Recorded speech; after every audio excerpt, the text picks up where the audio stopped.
Hi guys, today I'm with Laura, head of Vietnam at AVALabs. So today we'll be discussing a broad range of insights, including like the Vietnamese market, insider into the crypto scene there and the community there, and also the Southeast Asia community, AVALabs strategy to grow in Southeast Asia and in Vietnam as well. And also stick around until the end because Laura will be sharing some insights for those who are traveling to Vietnam for GM Vietnam as well. So she would give a sneak peek and some alpha leaks. So make sure to tune in and stay tuned until the end.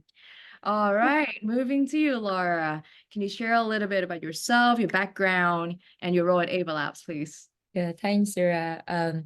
Even though that we talked that we should choose, but right now, the moment you say like record started, I'm like getting tense. But yeah, let me introduce a bit myself. So Laura here. I'm actually so full name Laura Nguyen. By the time you heard like the Nguyen, you know that I'm Vietnamese. Like 60% of the population probably had the same surname anyway. So yes, I joined Avalab like around 6 months by now. And then I lead the expansions of Avalanche ecosystem in Vietnam. So our scope is also extend to some other South Asia country as well, like Thailand and also Philippines, because of time zone and also like easier to connect with the team over there. Currently based in Vietnam, and then previously actually with AWS.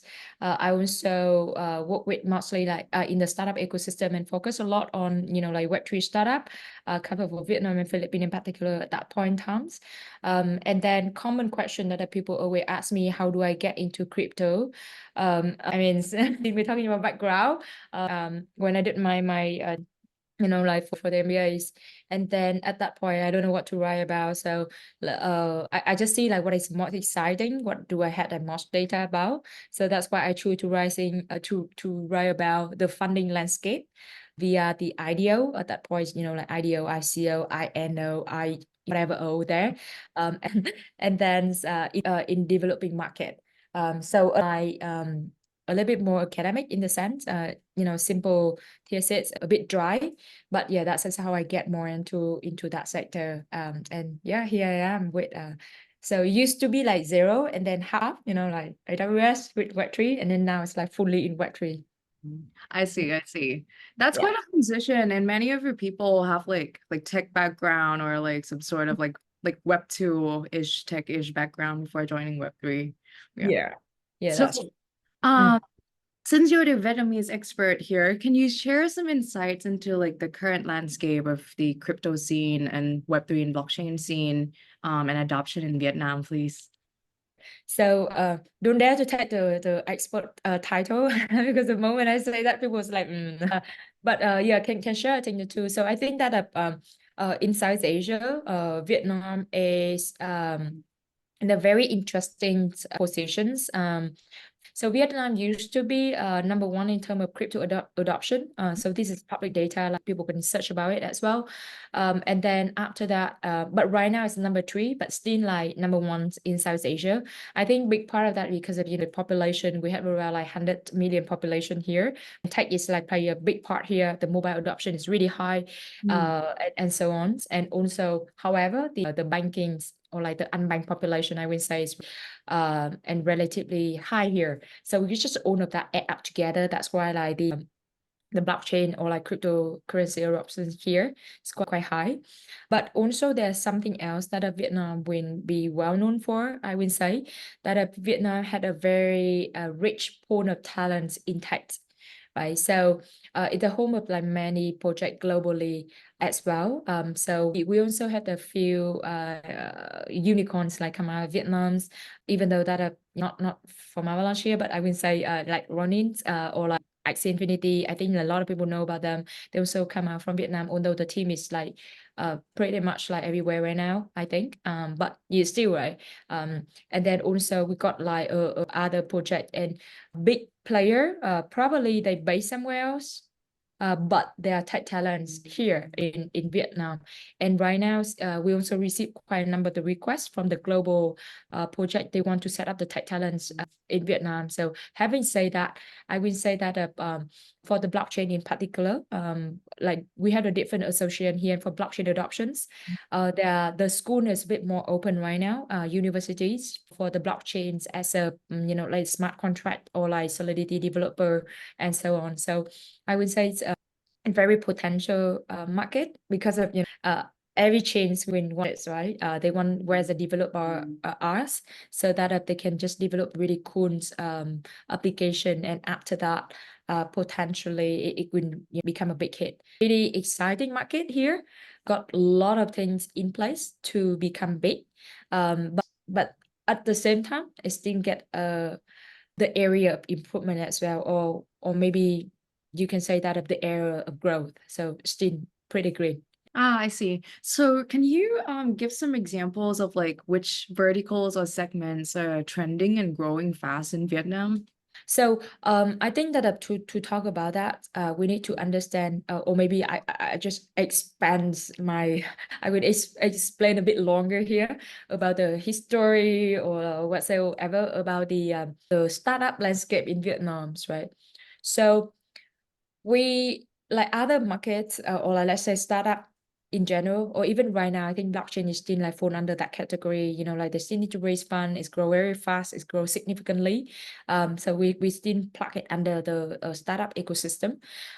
So in Vietnam, we've got around 4 different unicorns so far, and then 3 of that involved with gaming. So having said that, gaming is really a big sector in Vietnam. The number of the game studios are significantly big, and then many game studio or many game for the last cycle choose to develop game on blockchain in Vietnam. So because of that, one of the trending segment in Vietnam is still game on blockchain. And let's talk about the last bull run, right? In terms of the transaction on chains, I mean, number 1 on Ethereum, number 1 on Avalanche, number 1 on Polygon, and number 1 on BNB all come from Vietnam project, by the way. Oh, So wow. I know. So it's gonna be like because of when I did mention about my thesis, right? So I did a research about like 300 different game studio in Vietnam, the team based in Vietnam.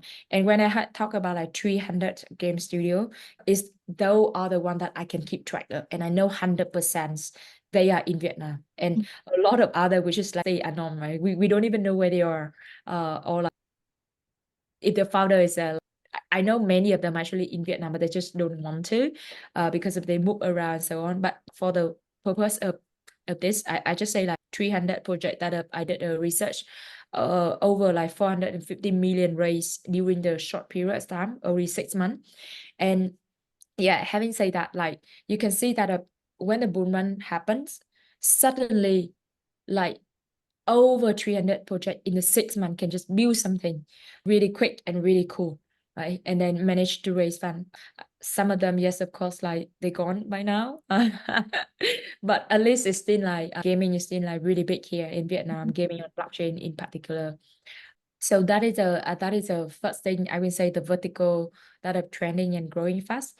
And then the second vertical, I don't know if I can call that a vertical or not, because of, in general, like for us at Avalab, when we're talking about vertical, we talk about like 5 different vertical, right? We got like gamings, we got like FSI, which is like financial service institutions. We got like enterprise, well, which is like a lot of FSI and enterprise is where people talk a lot about like RWA. And then we got like people talk about meme coin and so on, and what DeFi. So I think with all of that vertical, so there are reasons why we have that 5 vertical, so that we can get the allocated support for that. And among that, I think normally people will talk about, or like a common to the community, people are talking about like, oh, game, RWAs, and also community coin. And I think that all of that is gonna and all of that is growing fast in Vietnam. We got, I mean, when you come to GM Vietnam's or like come to like early June here, you're gonna see like a group of this project be on Avalanche, and will be on our event as well. Nice. And then they are like very news. They may be the OG in the crypto space already, but it's all like new project, and then they can manage to put it up really fast. I would say that that explain like what is the vertical or the segment that are growing fast in Vietnam. But at the same times, and I know that I keep like repeating it because I'm a little bit more like patriotic here. I love my country too much, but we do had a rich The Vietnam tons of tech talent here, which is allows the startup to catch up with the newest trend like social fi, like GameFi, like AI, game on blockchain, and of course the startup sometimes pivoted here and there, but yeah, like I would say when I talk about Vietnam is I just keep wanting to emphasize that not a vertical, but if you just got like the pool of the talent, it probably not really much matter about the vertical anymore, but yeah, because of so much or so many things that they can build. I Yeah. see.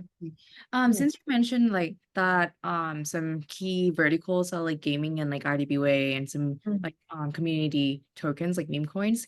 Can you give, like some examples of like top projects in Vietnam that come from Vietnam that you mentioned? Mm. Yeah, like can be on any chain really, not limited to Avalanche. Yeah. So I think that for games, I mean I try to stay with Avalanche. Sure. Repping the team well. Yeah. And having said that is because of if it's just an Avalanche ecosystem, we just got a little bit better understanding about them. So for example, for the local project come out of Vietnam, we got Mirror Lab migrate to Avalanche. And then they build their own chains. That is and they continue to build, right? And their mission to be like number ones for the chains choice for mobile app or like mobile gaming. And I think that's pretty cool, right? They build something, they were there, they done that, and that's why they decide to build like the chain or like the platform or the protocols. So that is on the game side. Second ones, and I think that for Gecko, I maybe like if you keep track at the top, let's say 10 community core project on Avalanche, Gecko also coming from Vietnam as well. The team is pretty strong, and I would say they're very good at community buildings. For RWA, RWA could be a lot of things, but I think the two common use case that the people we normally see that is like loyalty side, like when you can just and the second one is like for the FSI, which is like fund side, you can tokenize the fund. I think that if we're talking about like fund tokenization, it probably like that not common yet. We haven't seen yet. Of course, we see quite a number of the requests that of the different funds when we reach out to us and ask about, like how we can tokenize the funds and so on. And we treat that very professionally. We keep the information confidential for them.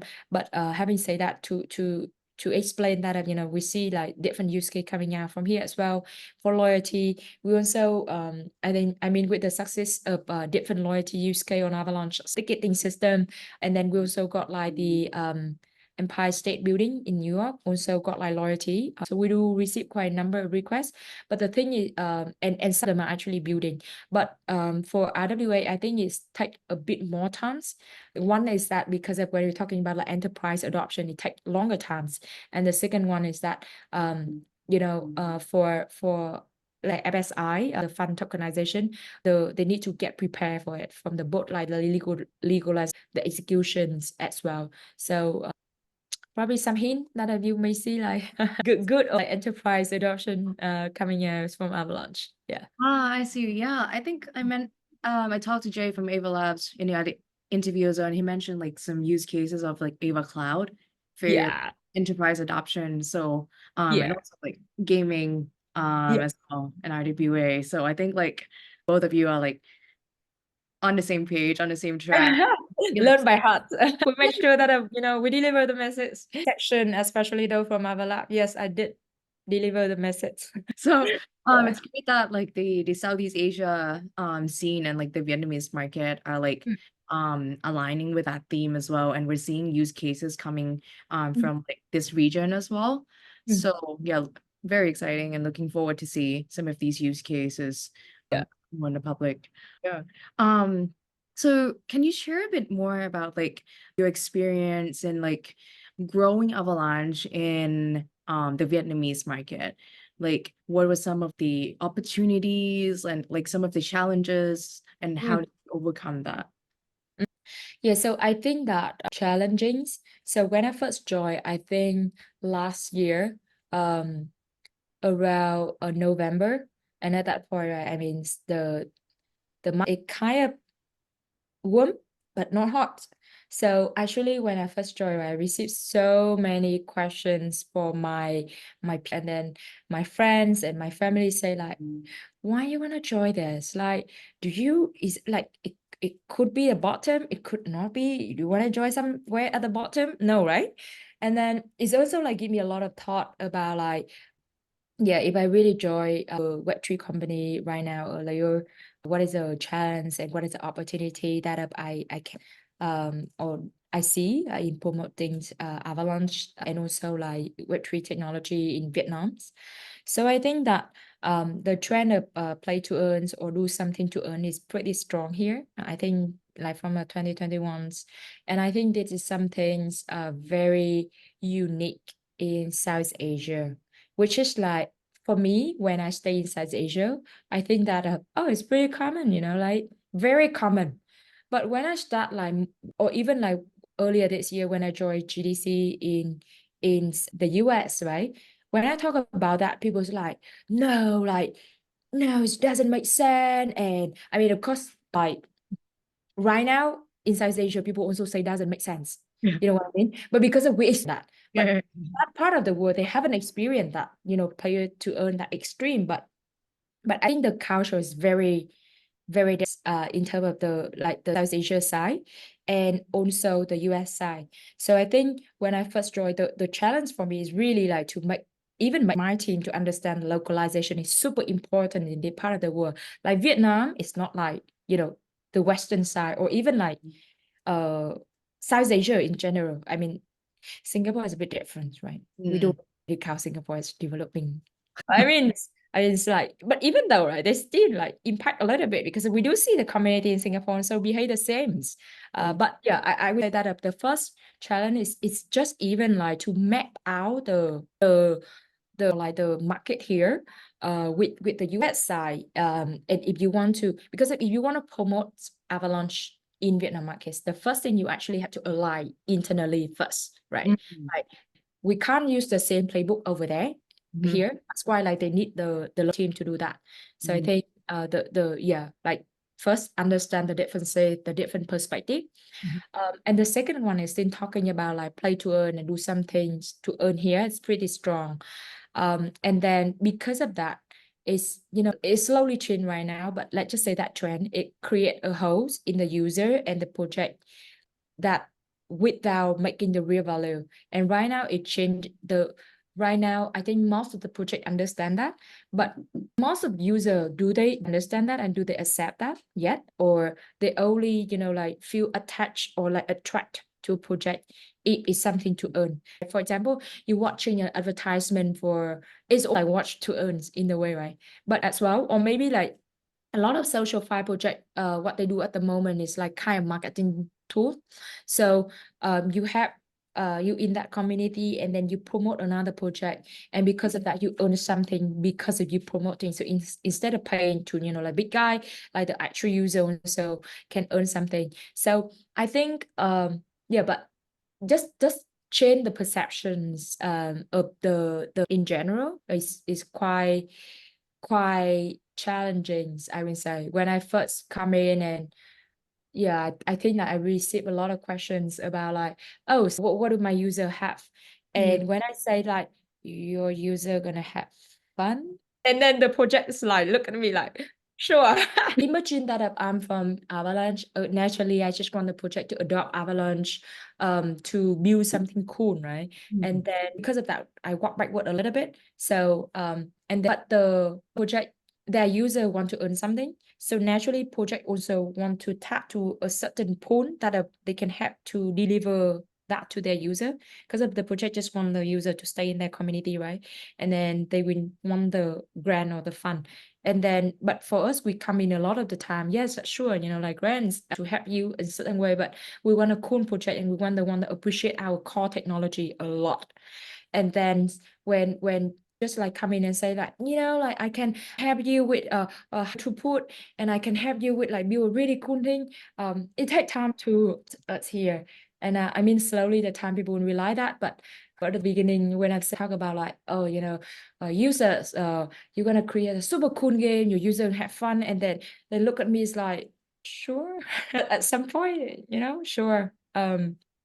So your perception is very strong, and I think that slowly it will need to change. The last cycle, and other things I do think that as well as a challenge here that when I mentioned about the talents, the rich pool of the talents, because of they are only young, and then they naturally to adopt to something new. So right now, there's a lot of people talking about like AI and so on. I mean, I myself also in blockchain and AI, which is like new tech category. So I understand that. But sometimes what we do see as well is that when a project, they move too fast. If they see blockchain today and then tomorrow they probably like do something else instead. And then they don't want to, do the blockchain anymore. And the thing is that if you, for any startup, you would build something, you need times to find the product market fit, right? And then if you like pivoted too much and you move too fast, sometimes, like it probably I would say it's a bit like impatient in a sense. Before you can really find something cool, you already move on. So I think it's something that also a challenge, but at the same time it's an opportunity of if you manage to combine that together, and then if you manage to allow the people to be who they are, adapt new technology to build some things, they probably like really stick to you. And so I think, yeah, I would say like perception and the pace of the market is definitely a challenge, but also the opportunity as well. I see. Very long answer. Yeah, I try to summarize at the end, but yeah. Okay, that's coming from like many angles of personal experience, right? So that's like really good insights. Like people don't really know what happened behind the scenes, like how hard it is to like just penetrate a new market. Like I Yeah. think it takes a lot of efforts, right? And that's like something like that has like presence abroad in the West, like exactly like you said, you can't really use the same playbook when it comes to like Southeast Asian markets that like really Yeah, need a lot of like localization. I think that's exactly. the same to like Thai market as well, where like, not everyone speaks English. Yeah. And yeah, there's some gaps in like, let's say like background knowledge, language as well. So Yeah. like you need like certain degree of localized, Yes. right? I totally agree. Exactly. I really like that point, and I can share a personal story. So when I Vietnam and Philippines, and then I mean, sure, I'm speak Vietnamese, so that's fine. I never really had to suffer the problem of language issue. Philippines, on the other hand, they're a bit more, although it's not everyone's, I had to say, but it is still a bit more, English, or focus over there, I would say. But I still remember, I think there are only 1 month that I covered Thailand, Mm. and man, that's tough. I mean, like especially like global player, when they come here and they talk to like a few big guy, and then these big guys speak like very fluent English, and then they think, Vietnam is a English speaking country, and I can tell from my own experience that it's not, right. It's Mhm. like, and then you will need to really have someone like Yeah. localization is just language, even like the training. Right now we also have to like translate that into the language like Vietnamese as well. Yeah, Mm. so like can you share a bit more examples on like how do you engage with the local community and build partnerships launch in Vietnam? Like specific examples of how you localize and grow the Vietnamese community. In terms of like we got a lot of like activities in Vietnam's, but like you say, localizations. The first thing we do is that we always work with the local partner. So the one who like build their, they build their team here, get their experience to expand the market here. So we work with them, and then we are very much approach the expansions in the way that a partner with a different stakeholder in the ecosystem. Like how we do that. Like for example, we join hand with a different partner to host the like quarterly meetup. So you notice about Avalanche events, we never do alone. Like for Vietnam at least, right? We never do alone. We always had a partner.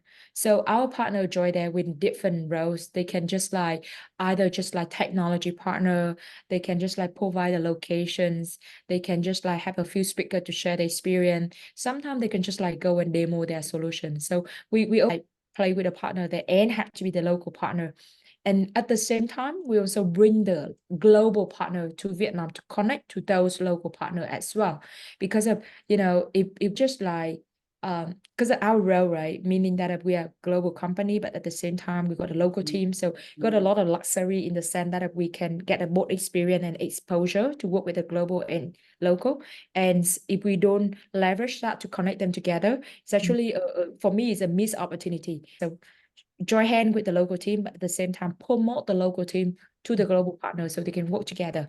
Right. So that is something that we do like meet up right now.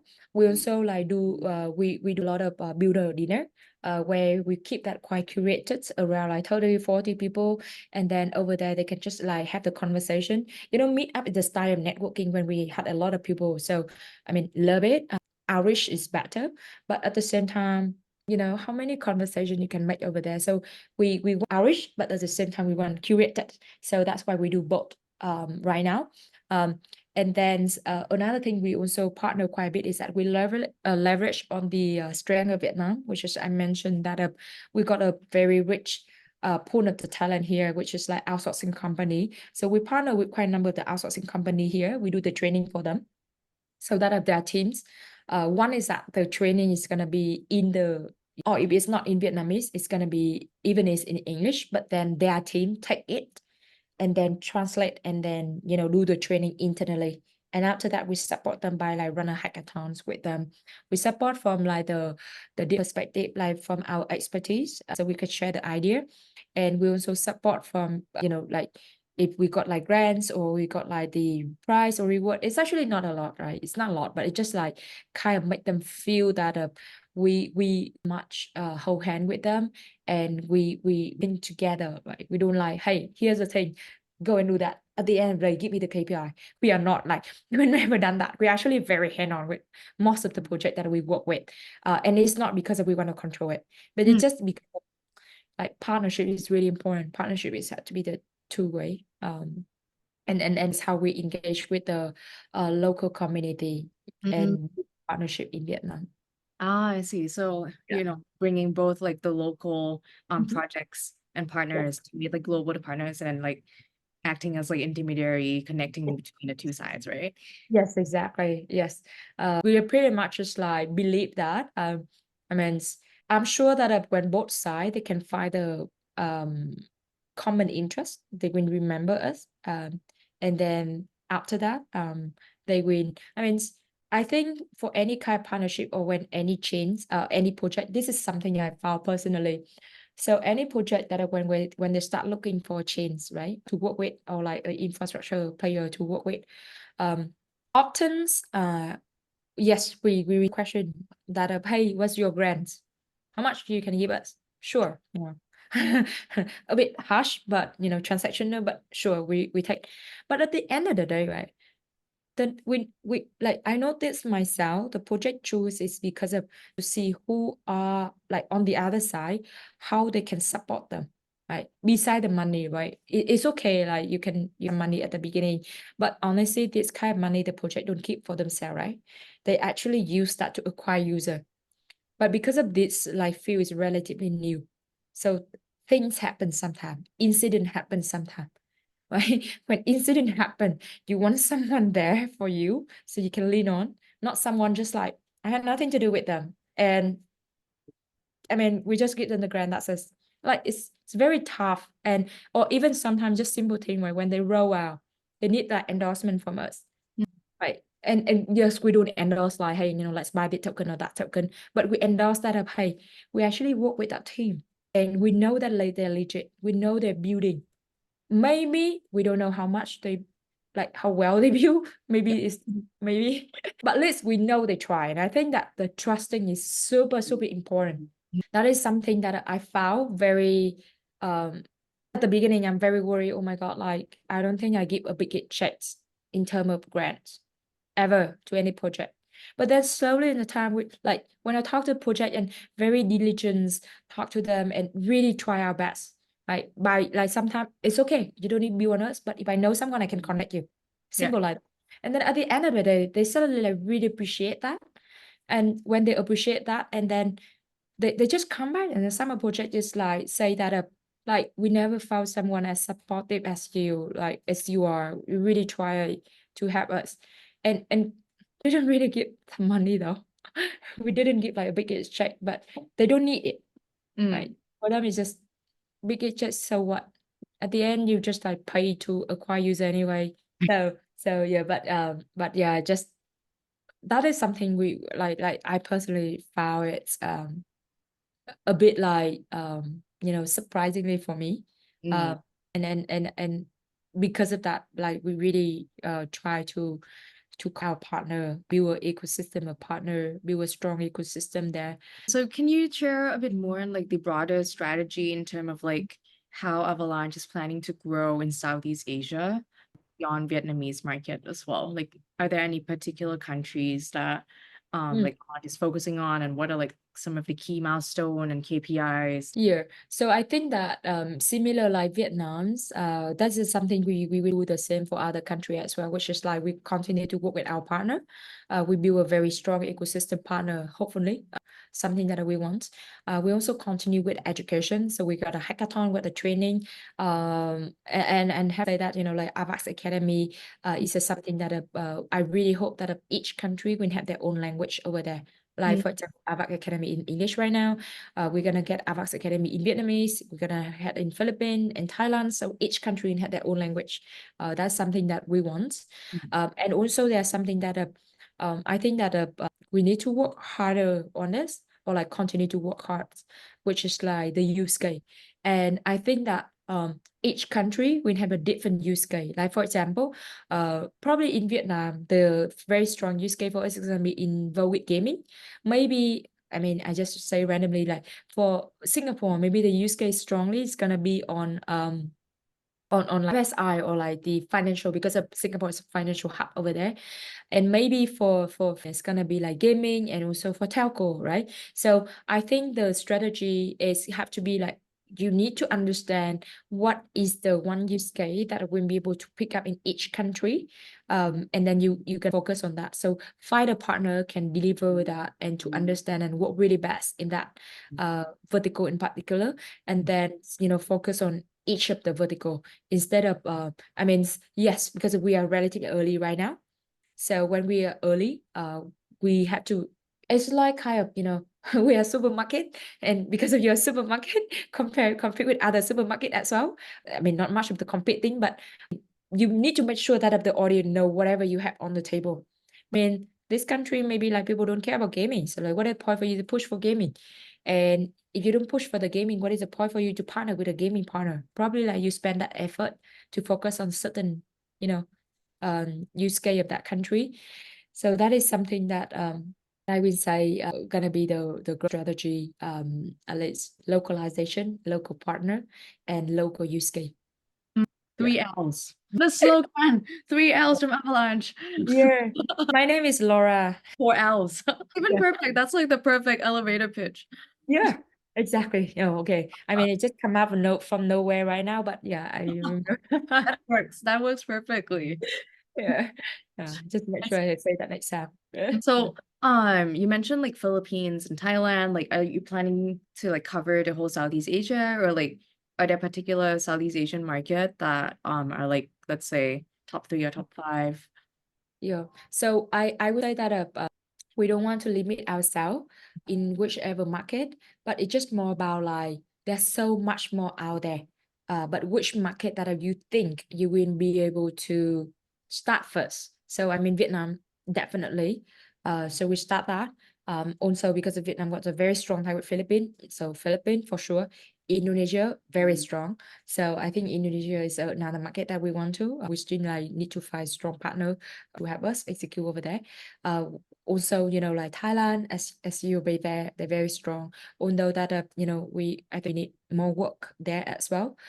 Yeah, and then in Malaysia also, but we are a team member based out is over there. But it's just that we probably need to find the local use case that I mentioned, like for Vietnam, Philippines, and of Indonesia. I think a bit clearer, if you know what I mean. So like gaming's probably a bit clearer there, but other market, yeah. Yeah. When you mention like strong, which are you referring to? Is it like the dev community or like the number of projects or the market size? Yeah, so I think that when I'm talking about like strong partner, you refer to strong partner, right? So I think that define for the strong partner for us is gonna be once is that they have the good understanding about how Avalanche work. What do we have, right? Besides like the C chain, which is like public chains, we also got like subnet, which is like allow the project to just create their own chains, right? Like this is a thing that we want the project will be able to understand, or like the partner be able to understand, and we hope that they appreciate that technology part as well, because only that is when you are in the same page, and when you are on the same page is then now thinking about like what is the executions plan, but at least you have to be on the same page, like why Avalanche, what made Avalanche special, and then that the first one. And the second one, I would say for the strong partner, is that have to get a very good understanding about the market, which is like localization. For example, if we bring someone who's super strong in Vietnam and love Avalanche technology to Indonesia, but they don't even know like how Indonesia market is, it doesn't make sense, right? So it had to be someone who got like the team over there. It had to be the local market, have the team over there, and then they will need to be able to like execute. For example, if they want to host a certain meetup, will they be able to host that? If they want to host like workshop, will they be able to host a workshop for us as well? So they have to be the one who like understand like how the market work over there, and will be able to like reach out to the community. And dev community is really a sweet spot. Having said like dev community, this is something I noticed in Web3 as well. I thought like the dev community and the non-dev community not that separate in Web3. Somehow they just like really connect with each other. In terms of like the future outlook, in your perspective, what do you think are like some of the key factors that would drive like adoption of like blockchain technology and also like Avalanche in Vietnam and Southeast Asia market? Yeah, so I think that we really need enterprise adoptions, right? We're talking about like cool project, but remember I mentioned about the aspect earlier, which is like to earns, all right?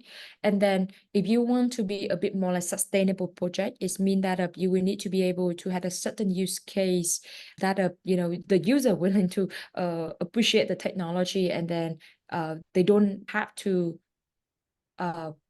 receive anything in order to use that or be in this space. And one of the thing I think is actually just like very strong in like enterprise adoption, like those whatever core technology, let's say like e-commerce, let's say, I mean, loyalty is something is already happening in Web2, but it's just that those one, if we can convert them, or if we can leverage the blockchain as a technology to adopt there, I think it's going to be super powerful.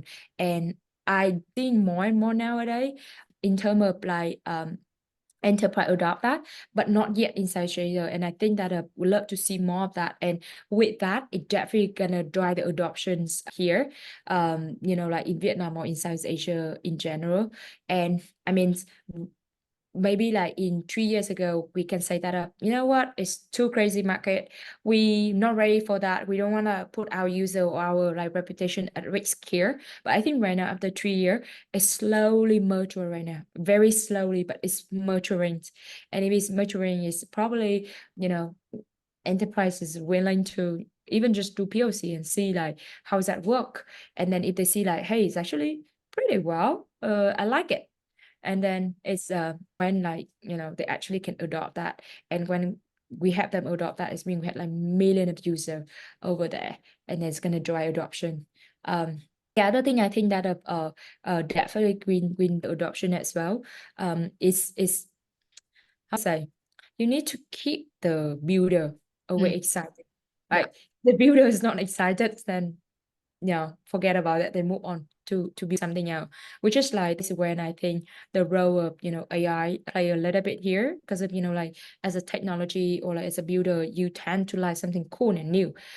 It just naturally, like, I mean, the girl, right? We like new trend, new collection.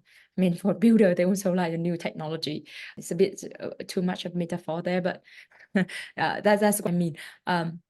So I think with the AI, it can help a lot with the adoption as well. I don't know about you, but like I've found that extremely difficult to bridge the access and to buy any coin that I want.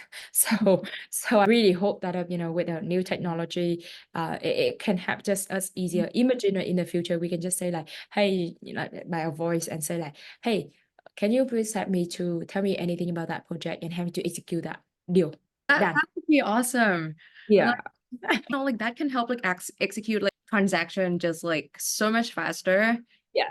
Imagine like because price fluctuates a lot, right? Yeah. So Yeah. I think that could be like quite good. You can, Yeah.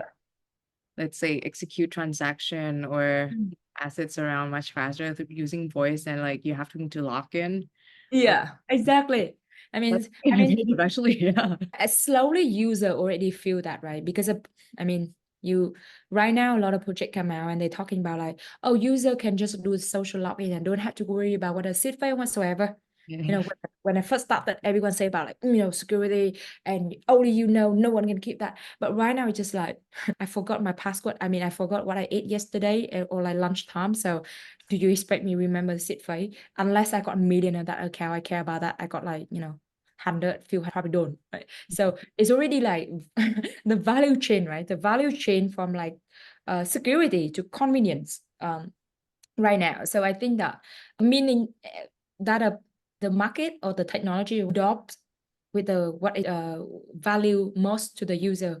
And I think like at the later stage, right, what we're talking about, like the AIs and like execute the order, probably possible. That would be really interesting. Yeah. Yeah, I think so too. And I really want to do something around that side. Yeah. Very interesting. I would love to see one of those use cases, well, one day.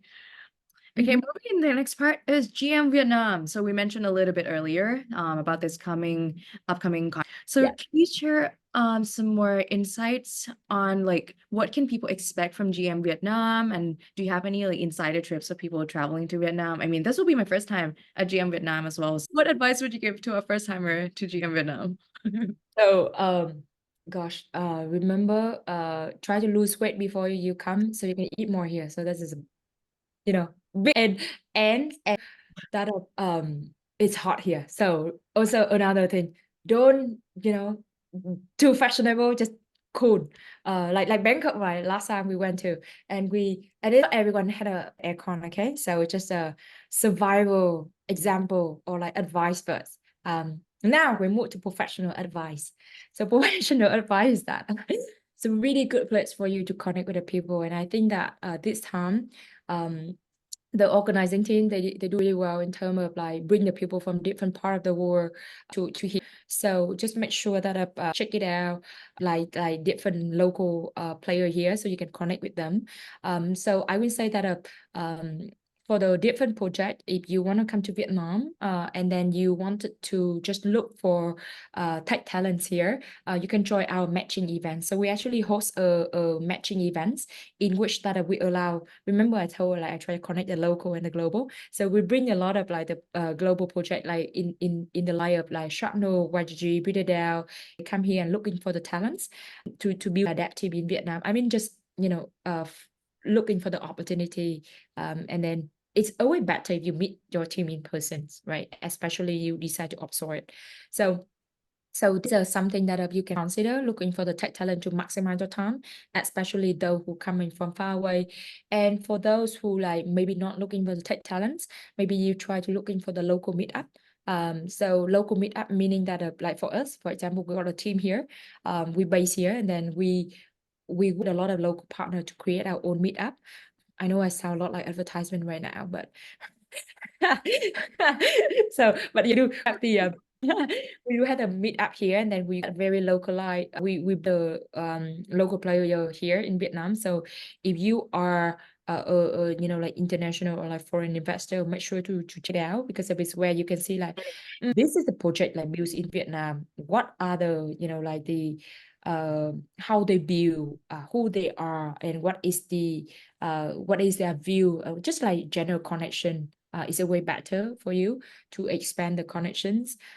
And then so that's like for the project we're looking for the tech talents, for, you know, general Web3 and to like people in the Web3 space just come to join the meetup. And the other side, for the developer, you also like may want to check it out a few different hackathons as well here. But again, I will say that try to find the events, because if you come into Vietnam, so naturally try to find the one that the local or the organizing teams is based in the country. It just but I can tell you that beside 2 days of event, make sure you spend like 3 days here to do all of the side event and check out the city and so on, and 1 day to just recover, right? Too much. So recover. Like I didn't, like after Bangkok, I lost my voice, you know, because guess what? I didn't spend 1 day to recover. So that's bad move. So make sure that if you have like certain days to recover, I probably gonna do like share a few places to eat and so on my Twitter. I will share with you as well.